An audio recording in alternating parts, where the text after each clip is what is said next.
warahmatullahi wabarakatuh. Hai teman-teman, perkenalkan nama saya Jasmine Hilani. NIM saya 2112500075. Saya dari kelas 3 CPAU Fakultas Tarbiyah dan Tadris. Saya Universitas Islam Negeri Fatmawati Soekarno Bengkulu. Di sini saya akan membawakan di sini saya akan mempresentasikan makalah kami dengan berjudul Intervensi Bimbingan dan Konseling PAUD.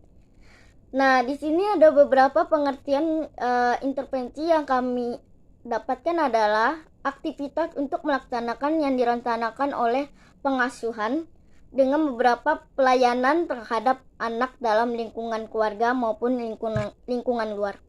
Di sini ada beberapa metode yang intervensi yang akan dapat diartikan sebagai upaya yang untuk memperbaiki keberfungsian dilakukan oleh pelakuan. Di sini saya akan mempresentasikan makalah kami dengan berjudul Intervensi Bimbingan dan Konseling PAUD. Di sini saya akan mengambil pengertian tentang intervensi, yaitu untuk melaksanakan rencana pengasuhan yang dengan menggunakan beberapa pelayanan anak dalam terhadap lingkungan keluarga maupun di luar. Di sini ada beberapa metode intervensi yang kami dapatkan sebagai upaya yang untuk memperbaikan keberfungsian yang akan dilakukan oleh pelaku untuk perubahan terhadap sasaran perubahan yang akan terdiri dari beberapa keluarga, individual maupun kelompok besar yang lainnya.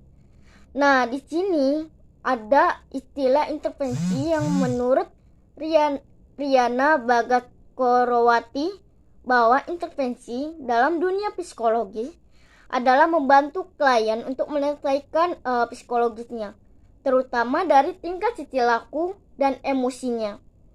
Sedangkan di dunia pendidikan, istilah intervensi dapat diartikan upaya untuk pengikut campur ya, seperti orang tua, guru maupun pendidik untuk menyelesaikan anak didiknya dalam sedini mungkin untuk menghadapi masalahnya.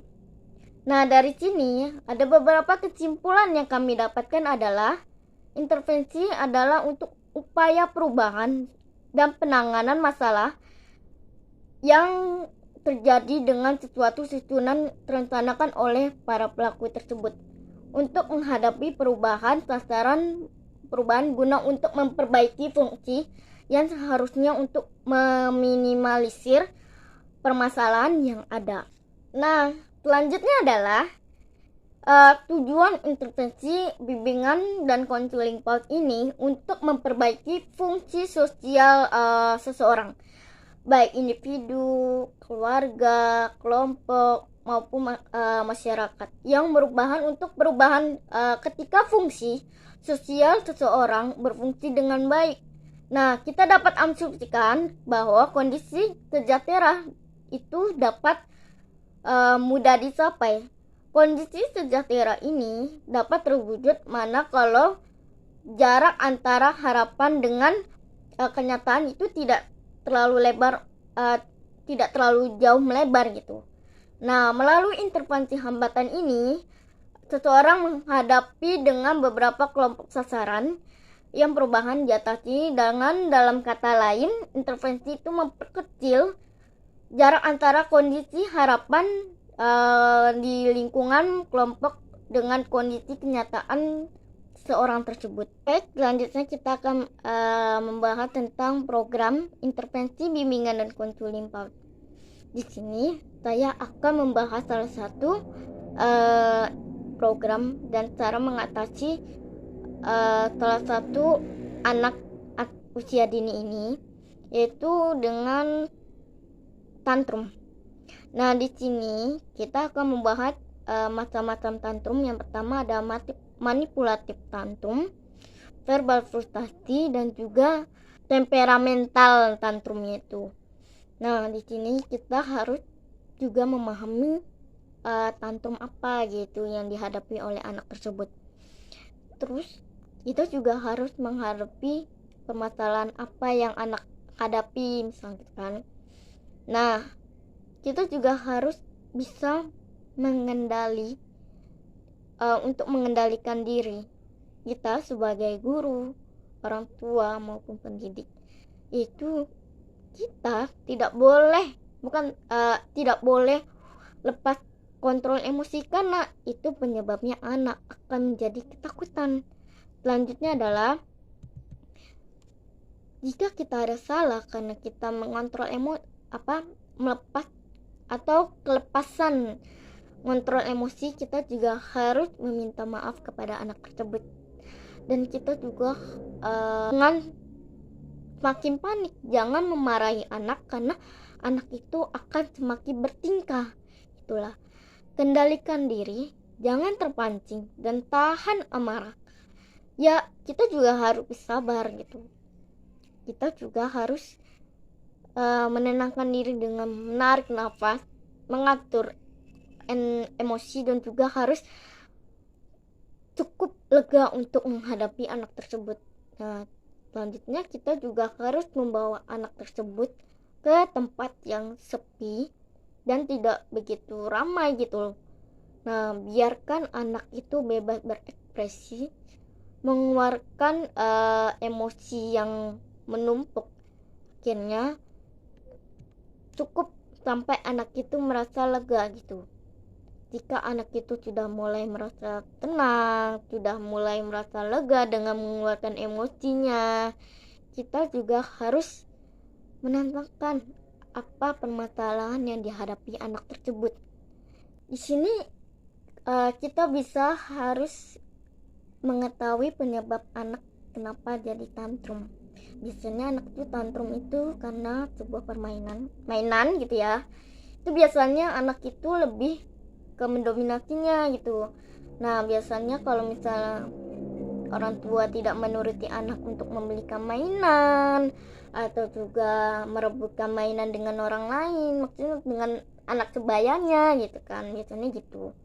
Selanjutnya, jika anak sudah merasa lega itu, kita sebagai orang tua harus mengajari anak bagaimana sebaiknya posisi anak itu. Kalau misalnya anak itu mainan itu bukan milik anak, istilah bukan milik anak kita juga harus mengajari kalau anak mainan ini milik siapa. Kita juga harus gimana dengan anak-anak kalau kita mau minjem mainan dengan orang lain, kita harus apa gitu kan. Nah, selanjutnya jika anak itu dapat menerapi arahan dari orang tua, guru maupun pendidik dengan baik, maka kita harus memberikan reward atau sebuah pujian kalau kita bisa mencapai tahapan tersebut. Selanjutnya, intervensi konselor lingkungan. Ini ada beberapa lingkungan konseling yang berhubungan dengan intervensi konselor lingkungan. Yang pertama, konseling individual.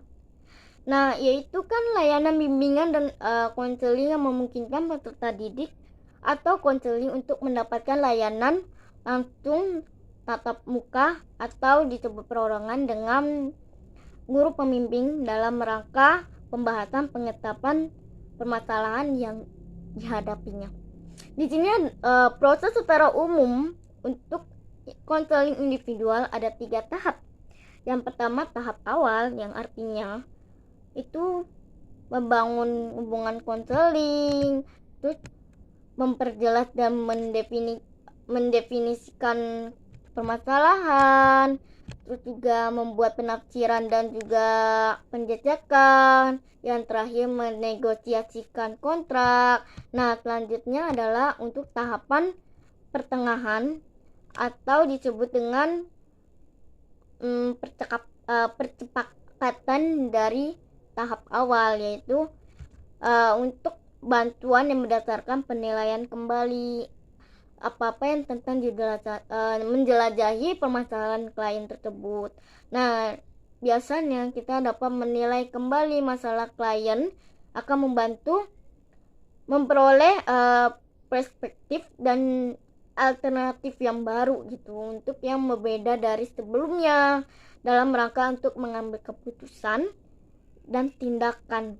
Dengan adanya perspektif yang baru, berarti ada dinamika pada dirinya untuk mengalami perubahan yang baru juga.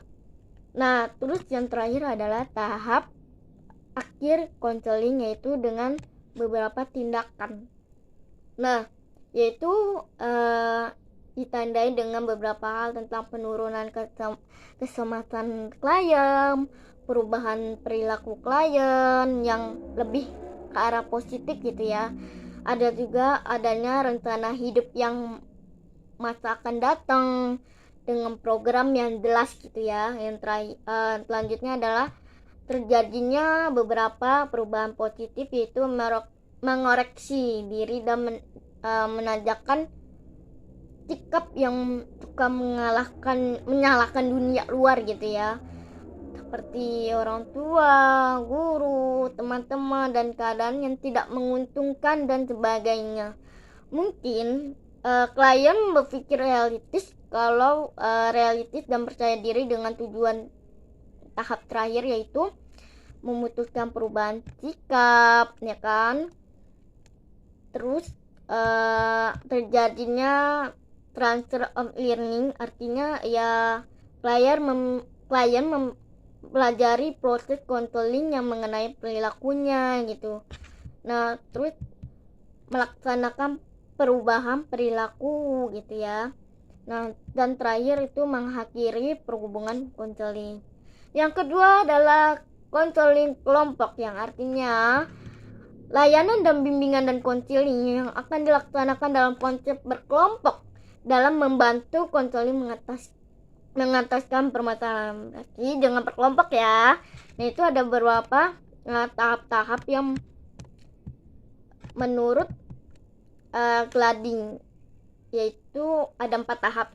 Yang pertama tahap permulaan, terus kedua ada tahap transisi, yang ketiga ada tahap kegiatan, dan keempat yang terakhir ada tahap pengakhiran gitu ya. Selanjutnya ada konseling keluarga, yaitu yang memfokuskan permasalahan yang berhubungan dengan situasi keluarga dan penyelenggarakan keluarga. Jadi menurut konseling family therapy, langkah atau proses konseling keluarga yaitu